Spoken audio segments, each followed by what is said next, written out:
There's been a lot of talk about China's high-tech fight against coronavirus, robots delivering food in hospitals, facial recognition cameras taking people's temperatures, and drones enforcing lockdowns and quarantines.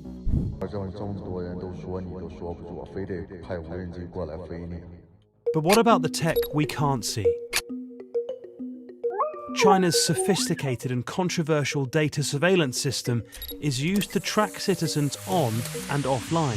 健康码运用大数据监控后台大数据精密指控 And it's proving extremely effective during the pandemic.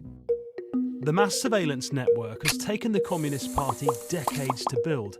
They've faced near constant criticism for it around the world. But as the world tries to get a grip on COVID-19, many countries are looking to the model for answers.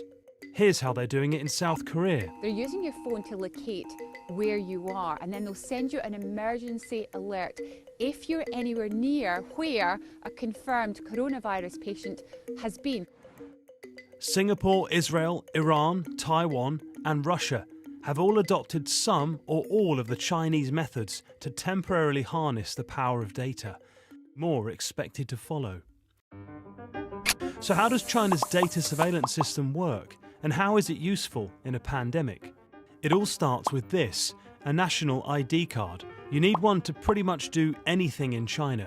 From buying a mobile phone to using any app, everything you do leaves a data trail linked back to your ID. In areas in lockdown, phone location data is being used to monitor movement and enforce curfews. If a patient is meant to be in quarantine, geolocation pings on their phone can alert authorities if they stray out of their homes. Phone location data is also being used to map exactly where that person visited in the 2 weeks before being diagnosed. A combination of human and automated computer analysis work out who they may have infected. If they went on a train and got too close to other commuters, a text message is sent out through one of the major apps, alerting those at risk. Every person is being assigned a coloured QR code depending on the risk they pose. Green, no risk.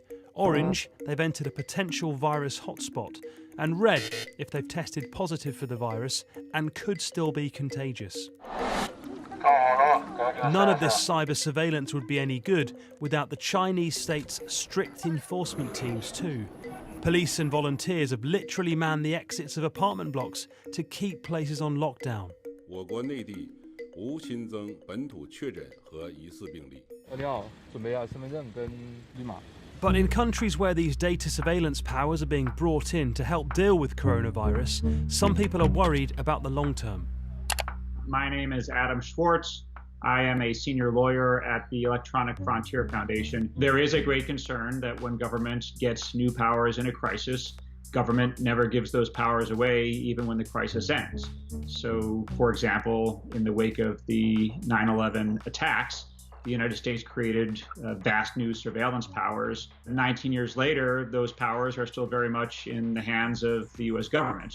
Adam and others also have questions about just how much of a difference this data surveillance can make and if it's worth it. What we are basically saying to governments around the world is, before you unveil unleash a brand new mass surveillance power, it's necessary for governments to come forward and really public health professionals to come forward and show that these technologies would actually address the crisis. Striking the delicate balance between privacy and security is an age-old problem for governments and the public. But perhaps never in history has the dilemma been more pressing and more life-threatening.